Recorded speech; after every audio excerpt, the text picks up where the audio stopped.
자, 우리 함께 인사 나누겠습니다. 주님께서 부활하셨습니다.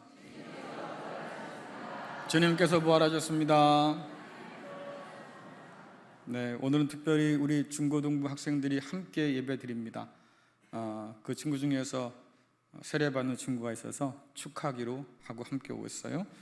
환영하고 끝까지 잘 자리 지켜주세요. 네, 난 누구랑 얘기하고 있는 거니 지금? 자, 주님의 부활을 기억하는 이 부활주일은 교회 최대의 절기라고 얘기합니다. 또 바울은 주님의 부활이 없었다고 하면 우리가 믿는 것, 우리가 전하는 것 모두가 다 헛되다, 거짓되다 이렇게 얘기하죠. 주님께서 죽음을 이기시고 부활하셨기에 죄 사함과 영생의 약속이 반드시 이루어질 거라고 우리는 믿을 수 있게 되었습니다. 그래서 우리가 고백하는 거예요. 부활하신 주님께서 우리의 소망입니다. 옆에 사람과 함께 인사 나누십시다. 부활하신 주님께서 당신의 소망입니다. 네, 저만 보지 마시고 옆에 분 보시면 다시 한번 시작. 부활하신 예수님이 당신의 소망입니다. 여러분, 부활이 기뻐요? 주님께서 부활하신 것이 너무나 기뻐요? 너무 기뻐서 주체할 수가 없겠어요? 근데 초대교회 혹은 예수님이 부활했을 그 첫날 그 주님 만나봤던 사람들은 그럼 얼마나 좋았을까? 그렇죠? 우리가 지금도 이렇게 좋은데 그 부활하신 주님을 처음 만났던 제자들은 도대체 얼마나 기뻐했을까? 굉장히 기뻐했겠죠? 성경을 잘 읽으셔야 된다고. 자, 성경을 잘 찾아보시면 여러분들 주님께서 부활하셨다는 소리를 처음 들었던 사람들의 반응이 지금 여러분의 생각과는 아주 달랐다는 것을 알게 돼요. 어떤 제자들은 아예 믿으려 하지 않았습니다. 웃기지 마. 죽은 사람이 어떻게 살아나? 말도 안 되지. 아예 안 믿었어요. 부활의 첫 증인인 여자들의 말을 듣고 예수님의 무덤으로 달려온 베드로와 제자의 이야기가 누가복음에 기록되어 있습니다. 자, 누가복음 24장 11절 12절 같이 읽겠습니다. 시작. 하지만 그들은 이 말을 허튼 소리로 듣고 여자들의 말을 믿으려 하지 않았습니다. 그러나 베드로는 일어나 무덤으로 달려갔습니다. 안을 들여다보았지만 수의만 놓여 있었습니다. 베드로는 이것이 어떻게 된 일인가 이상히 여기면서 집으로 돌아갔습니다. 아멘. 부활하셨습니다. 우리가 만나봤습니다. 이 이야기를 들었던 베드로가 뭐라고 그래요? 허튼 소리 하지 마. 심지어 말이죠, 무덤으로 달려가 봤어요. 근데 무덤이 비어있지 않습니까? 이상하다. 왜 무덤이 비었을까? 그리고 어떻게 했다고요? 집으로 돌아갔다. 여러분, 이것이 예수님 부활의 소식을 들었던 제자들의 반응이었어요. 어떠한 기대도 없어요. 설마 주님께서 부활하셨겠어? 아예 그들은 믿지 못합니다. 부활하신 주님을 그들이 만나봤을 때 반응들이 뭐였어요? 기뻐하기보다는 오히려 두려워서 떨었습니다. 유령 아닙니까? 그들이 무서워서 떨었다고 그래요. 또한 오늘 우리가 읽은 말씀에서 만나는 제자들처럼 아예 주님을 알아보지 못하던 제자들도 있었다는 것을 우리가 기억할 필요가 있지요. 오늘 말씀에서 두 제자가 나오는데 예루살렘에서 두어 시간 떨어진 엠마오로 지금 가던 중이었어요. 터벅터벅 걷는 그 맥 빠진 발걸음은 마치 인생 다 산 사람처럼 말이죠, 별로 그렇게 시원치가 않아요. 그때 같은 길을 가던 한 나그네가 말입니다, 끼어들어요. 그리고 말을 섞지요. 내가 가다 보니까 당신들 둘이 꽤나 심각한 얘기를 한 것 같은데 도대체 무슨 얘기를 그렇게 주고받고 있습니까? 길을 가던 제자들의 얼굴이 이내 어두워졌습니다. 내보니 당신도 예루살렘에서 지금 내려오는 것 같은데 예루살렘에 있었다고 하면 우리가 당할 일을 당신도 알 텐데 왜 당신 혼자만 모릅니까? 목까지 차오른 슬픔을 간신히 억누르면서 한 제자가 입을 열지요. 자, 누가복음 24장 19절부터 21절 같이 읽습니다. 시작. 이르시되 무슨 일이냐? 이르되 나사렛 예수의 일이니 그는 하나님과 모든 백성 앞에서 말과 일에 능하신 선지자이거늘 우리 대제사장들과 관리들이 사형 판결에 넘겨주어 십자가에 못 박았느니라. 우리는 이 사람이 이스라엘을 속량할 자라고 바랐노라. 이뿐 아니라 이 일이 일어난 지가 사흘째요. 아멘. 사흘이 됐다고 하는 것은 사람이 살아날 더 이상 기회가 없다는 거잖아요. 우리도 장례를 지내면 사흘장 동안 지내죠. 3일에 시체를 묻어요. 왜? 이제는 돌아올 가능성이 없으니 죽은 게 분명하다 그 말이에요. 그들이 기억하는 예수님이 어떤 분입니까? 하나님과 모든 백성 앞에서 말과 일에 능해서 많은 사람들이 그 예수님을 따라다니면서 마음 가운데 품은 소망이 있었어요. 이스라엘 백성을 로마의 손에서 속량할 자가 드디어 왔구나. 하나님께서 보내신다고 약속했던 그 메시아가 이제 왔으니 다윗의 나라를 세울 것이고 저 로마 대적자들을 다 물리쳐 버리겠지. 그러고 믿고 살았는데 그 나사렛 예수께서 끔찍한 죽음을 당했다 그 말이에요. 그래서 슬퍼했고, 그래서 실망했고, 지금 낙심해서 돌아가는 길이에요. 물론 자신을 메시아라고 주장했던 사람들은 예수님 이전에도 참 많았습니다. 모두 로마의 칼날 아래 죽임을 당했고 십자가에 달려서 죽어야 했어요. 내가 메시아요, 나를 따라오시오. 그들이 그렇게 외칠 때마다 유다 백성들 마음 가운데는요, 희망이 막 끌어올랐어요. 그런데 어느 순간에 그런 메시아들이 잡혀서 죽임을 당할 때마다 그들은 꺾이죠. 그러다 보니까 기대감이 별로 생기지 않아요. 메시아라는 사람이 나타나면 사람들이 묻습니다. 당신이 정말로 그 사람 맞습니까? 아니면 우리가 다른 사람을 기다려야 합니까? 그 말은 뭐예요? 당신도 설마 십자가에 달려 죽는 건 아니겠지요? 우리가 당신을 믿고 따라도 되겠습니까? 아니면 당신이 죽고 나면 우린 또 다른 메시아를 기다려야 하는 겁니까? 그런데 예수님을 만난 다음에 그들은 더 묻지 않습니다. 그래, 바로 이분이야. 죽은 자도 살리고 병자도 고치고 귀신도 내쫓고 바람과 파도도 잔잔하게 만들고 물 위를 걸어오시는 이분이 아니고서는 우리를 건져낼 분이 없겠구나. 그 확신을 가지고 주님을 제자들이 따라다녔어요. 많은 사람들이 주님의 제자라고 자부했지요. 그런데 여러분들 성경을 읽어보시면 주님께서는 언제나 이 대중들의 기대와는 전혀 다른 길을 걸어가요. 우리의 왕이 되어 주십시오. 로마로부터 우리를 건져 주십시오. 다윗의 그 나라를 가져와 주십시오. 그렇게 대중들은 염원했지만 주님께서는 말씀하십니다. 나 십자가 지러 가야 돼. 좁은 길로 십자가의 길로 나아가셔요. 주님, 여기까지 하는데 그러면 안 되죠. 우리 한 자리씩 줘야 되잖아요. 그러지 말고 예루살렘 올라가서 헤롯도 빌라도도 내쫓읍시다. 그때 주님께서 뭐라고 말합니까? 낮아져야 돼. 우린 낮은 곳으로 가야 돼. 결국 주님도 메시아라 주장했던 사람들처럼 그렇게 십자가에 달려 돌아가셨어요. 호산나를 외치던 수많은 사람들이 주님을 떠나갑니다. 목숨 걸고 따르겠다던 제자들도 다 주님께 등 돌리고 떠나가 버렸어요. 오늘 말씀까지 나오는 엠마오로 가는 두 제자도 지금 그렇게 주님을 떠나서 고향으로 내려가는 중일 거예요. 근데 여러분들, 지금 이 제자들과 함께 걷는 사람이 누굴까? 자, 누가복음 24장 15절 16절 같이 읽겠습니다. 시작.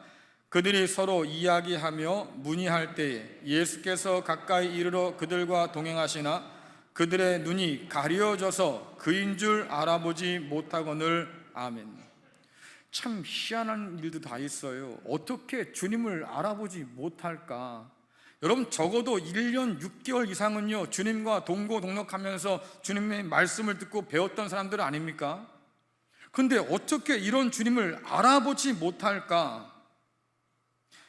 그들이 다시 살 것이라고 하는 주님의 말씀을 듣지 못했을까요? 근데 여러분들, 그럴 가능성은 거의 없어요. 왜냐하면 당시의 제사장들도 그 사실을 알고 있었거든요. 근데 뭐라 그럽니까?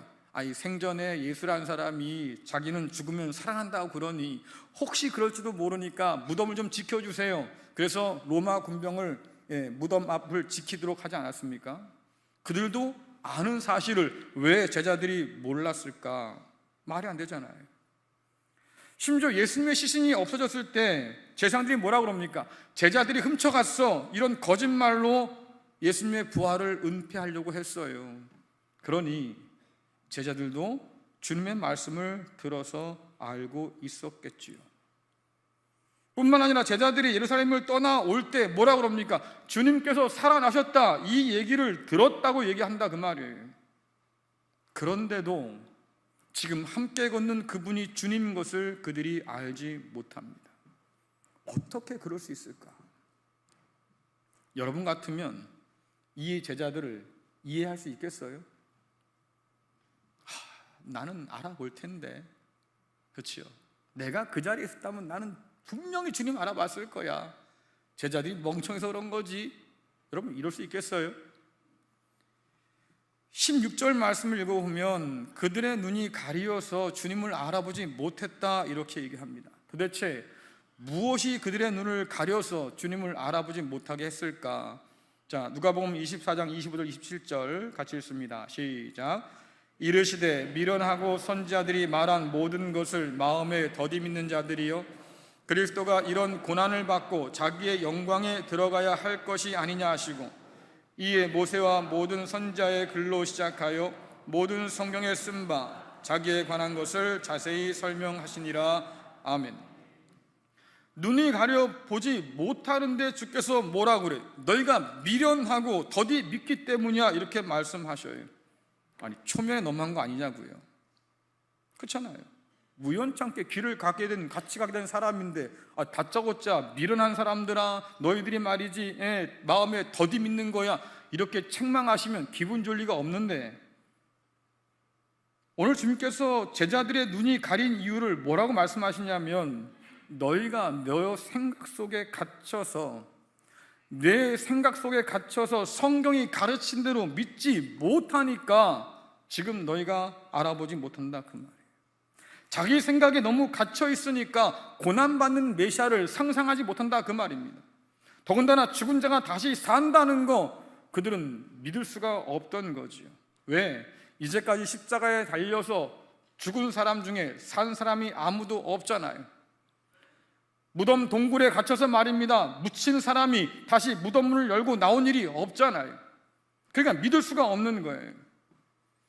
주님께서 부활이 없다고 했던 사두개인을 책망할 때가 있었습니다. 그때 뭐라고 말씀하셨냐면, 너희가 성경도 하나님의 능력도 알지 못해서 오해했기 때문이야 라고 책망하는데, 오늘 이 제자들이 딱 그 책망 앞에 서야 할 사람들인 거지요.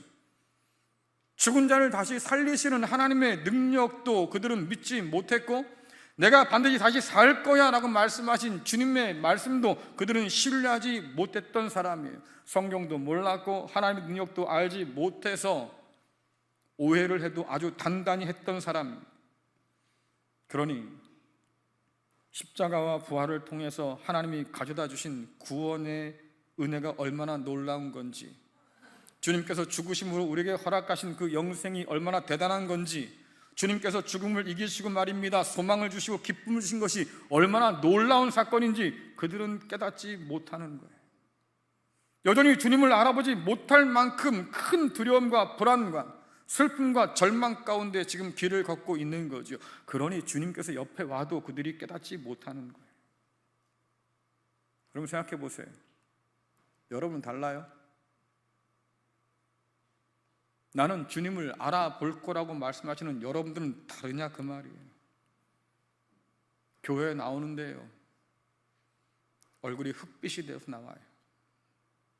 여전히 슬픈 얼굴로 나와 앉아 있어요. 돌처럼 굳은 마음과 돌처럼 굳은 얼굴을 가지고 이 자리에 앉아 있다 그 말이에요. 주님을 죽음에서 일으킨 하나님께서 우리 가운데 행하실 일들에 대한 기대가 전혀 없는 사람처럼 우리는 그렇게 앉아 있지 않는가 하는 거지요. 여러분, 저와 여러분도 주님께서 부활하셨다는 소식을 매주마다 전해 듣잖아요. 주일이 뭐한 날이에요? 주님께서 부활하신 날이고, 그 주님을 그래서 함께 예배하는 날이 이 주일이지 않습니까? 여러분, 우리는 1년에 한 번 부활주일을 지키는 게 아니에요. 매 주일마다 우리는 부활주일을 지켜요. 그 부활주일을 통해서 우리가 배우는 게 뭐겠습니까? 아, 주님께서 다시 사셨다. 그래서 지금도 살아계시고 말입니다. 우리 가운데 임하시고 우리의 예배를 받으신다. 여러분, 이것이 우리의 확신 아닙니까? 주님께서 살아계셔요. 하나님께서 살아계셔요. 근데 왜 얼굴이 슬프냐 그 말이에요. 왜 돌처럼 굳은 마음을 갖고 이 자리에 앉아있냐 그 말이에요. 세상 다 끝난 사람처럼 말입니다. 아무런 기대 없이 왜 이 자리에 앉아있냐 그 말이에요. 주님께서 묻힌 동굴 문이 열렸다고, 그 안에 들어가봐도 아무것도 없었고 텅 비었다고 우린 이 소식을 매번 듣는데, 그 부활이 없다고 하면 여러분 이 자리에 앉아있을 이유도 없다고 바울이 그렇게 강조하는데, 그 부활의 소식을 접하고 나도 여전히 우리는 제자들처럼 주님을 알아보지 못해요. 여전히 우리는 절망하고, 여전히 우리는 어둠 가운데 헤매고, 여전히 우리는 낙심해서 무거운 마음을 안고 살아가요. 적어도 부활하신 주님을 예배하고 죽은 자 가운데서 그를 다시 일으켜 세우신 하나님의 권능을 높이는 예배의 자리에서조차 우리는 부활하신 주님을 깨닫지 못합니다. 사람들이 그러죠. 그냥 그랬다고. 주님께서 부활하셨대. 그냥 그랬다고. 그리고 나서요, 여전히 우리는 주님을 알아보지 못합니다. 어리석어서 더디 믿어서 주님을 알아보지 못하는 제자들을 오늘 주께서 어떻게 다루십니까? 차근차근 하나하나 풀어서 가르쳐요. 성경에 이런 기록 있지. 잘 생각해봐. 메시아가 고난받고 죽어야 돼. 그 메시아를 하나님이 다시 살리신대. 그게 바로 나라고. 그렇게 예수께서 차근차근 가르쳐 주셔요. 그렇게 주께서 말씀을 풀어 가르쳐 주시니까 결과가 어떻습니까? 여러분, 누가복음 24장 32절 같이 읽습니다. 시작. 그들이 서로 말하되 길에서 우리에게 말씀하시고 우리에게 성경을 풀어 주실 때에 우리 속에서 마음이 뜨겁지 아니하더냐 하고 아멘. 주님께서 그렇게 풀어 주시니까 어떻습니까? 우리 마음 가운데 마음이 뜨거워지더라. 절망 가운데 있던 우리 마음 가운데 뭔가 소망이 싹 트더라 말이죠. 어둠이 가득했던 우리 마음 가운데 한 줄기의 빛이 스며들더라. 왜? 주님께서 살아나셨겠구나. 말씀을 통해서 깨달아 안다 그 말이에요. 여러분, 이해하고 나면요 재밌어요. 재밌고요, 뭔가 하고 싶어져요. 여기 학생들 나와 있잖아요. 여러분, 수업 시간에 선생님이 뭘 가르쳐 주는데 도무지 이해가 안 가. 통 모르겠어. 그렇죠? 그런데 선생님이 뭐라고 그래? 문제 내주면 풀어봐. 여러분, 재밌게 풀어요? 솔직해 좋다. 네, 솔직해서 좋아. 그렇게 포기한다고. 깨워라 좀.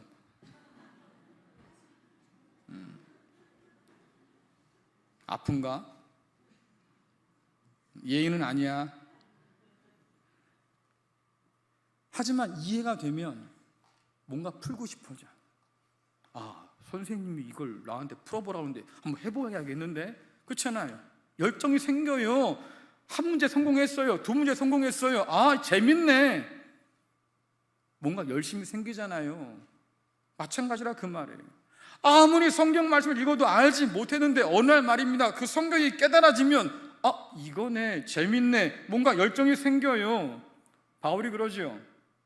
믿음은 말씀을 들으면서 생긴다고. 제자들은 주님께서 성경을 풀어 가르쳐 주셨을 때 그들의 마음이 뜨거워졌다고 말해요. 말씀이 그들 가운데 역사하고 진리를 깨달아 알 때 비로소 그들의 눈이 열리고 주님께서 십자가에 달려 죽었어야 됐구나. 그리고 그런 주님을 하나님은 다시 살리시는구나. 그것을 깨달아 알게 되는 거죠. 한번 여러분 생각해 보세요. 여러분이 말씀을 읽으면서 마음이 뜨거워지던 때는 언제입니까? 말씀을 읽고 묵상하다 말이죠. 야, 이거였구나. 무릎을 탁 치면서 말입니다. 그렇게 우리의 닫힌 눈이 열릴 때가 언제였을까요?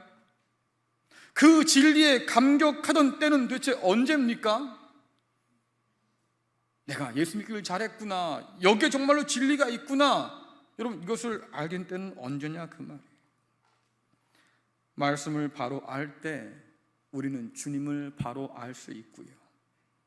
그때야 비로소 우리의 마음이 뜨거워질 수 있어요. 오늘도 변함없이 말씀하시는 주님으로 인해서 이 자리에 모인 우리의 모두의 마음이 뜨거워질 수 있기를 간절히 축원합니다. 하나님께서 우리 가운데 주신 말씀을 통해서 우리가 하나님을 더 알게 되고 그동안 식었던 우리의 마음이 다시 되살아나고 다시 하나님을 사랑하는 그런 복된 역사가 있기를 간절히 축원합니다. 여러분, 겨우 3년이에요. 겨우 코로나 3년이에요. 우리가 뭐 30년을 말이죠, 이 코로나 싸웠던 게 아니에요. 겨우 3년이에요. 그 3년 안에 말이죠, 교회가 얼마나 침체되고 얼마나 무너져 내렸습니까? 그게 오늘 우리도 현실이잖아요. 우리의 마음이 냉랭하게 식어요. 주를 향한 우리의 사랑이 점점 식어가요. 주를 향한 헌신도 잊어버려요. 나를 위해 십자가를 져서 자기의 목숨까지 아끼지 않고 내어주신 하나님이라고, 주님이라고 우린 그렇게 말하지만, 그러나 그런 주를 향한 우리의 사랑은 그냥 딱 그만큼 점점 더 식어가는 우리인데, 여러분, 오늘 우리를 찾아오셔서 말씀하시는 그 주님 말씀에 귀를 기울일 수 있기를 간절히 축원합니다. 그래야 예배가 살아나고 우리의 심령이 살아나고 하나님을 향한 우리의 열정과 사랑이 살아날 줄로 믿습니다. 걷다 보니까 해가 기울고 땅거미가 지기 시작합니다. 주님께서 좀 더 앞으로 가자 하시니까 제자들이 말려요. 그러지 마시고 같이 머뭅시다. 우리가 저녁 살게요. 그래서 같이 식탁에 둘러 앉았어요. 초대받은 건 주님인데 주님께서 주인 노릇하시네요. 빵을 찢어가지고 제자들에게 나눠주시는데 이 장면 눈에 익숙하지요. 둘러 앉았어도 알지 못했던 주님이신데 떡을 떼어 주니까 그제서야 제자들의 눈이 열려요. 주님이셨다. 왜? 며칠 전에 나눴던 마지막 만찬이 생각났어요. 그 떡을 받아드는 순간 지금까지 함께 걸어왔던 이 낯선 사내가 주님이셨구나. 초면에 말이죠, 언제 맞다고 우리를 책망하던 그 사람이 말입니다. 사실은 내가 사랑했던, 내가 섬겼던, 내가 따랐던 그 주님이구나. 그들이 그제서야 그 사실을 깨닫게 되죠. 그래서 종교개혁자들은 세례와 성찬을 보는 설교라고 가르쳐 주었습니다. 오늘 여러분 주보 보시면 설교가 두 편이 있을 거예요. 하나는 듣는 설교, 하나는 보는 설교. 지금 제가 하는 설교는 무슨 설교예요? 듣는 설교. 앞으로 있을 세례와 성찬은 뭐예요? 보는 설교. 왜 이것이 설교냐? 오늘 말씀 35절에 보면 끝에 그런 말씀이 있습니다. 떡을 떼심으로 자기들에게 알려지신 것을 말하더라. 주님께서 떡됨을 통해서 제자들에게 자신을 어떻게 합니까? 계시해 주셨다 그 말이에요. 그래서 세례는 주님과 연합한 우리가 주님과 죽고 다시 살았다고 하는 것을 우리에게 보여주는 설교고요. 성찬은 주님의 십자가 희생과 그 사랑을 우리 앞에 다시 재현해 보여주는 그런 설교다 그 말이죠. 그래서 종교개혁자들은 보는 설교와 듣는 설교, 이 두 가지가 하나님의 은혜를 받는, 하나님의 계시를 얻는 통로라고 우리에게 가르쳐 주었어요. 오늘 우리는 3년 만에 다시 주님의 성찬을 대합니다. 주님께서 차려놓으신 식탁에서 주께서 나누신 그 주님의 살과 피를 함께 먹고 마실 거예요. 저는 이 성찬을 통해서 오늘 우리를 찾아오시는 주님을 우리가 알아볼 수 있기를, 우리의 눈이 열릴 수 있기를 간절히 축원합니다. 코로나 3년을 지난 우리는 사실 절망적인 후유증을 지금 앓고 있어요.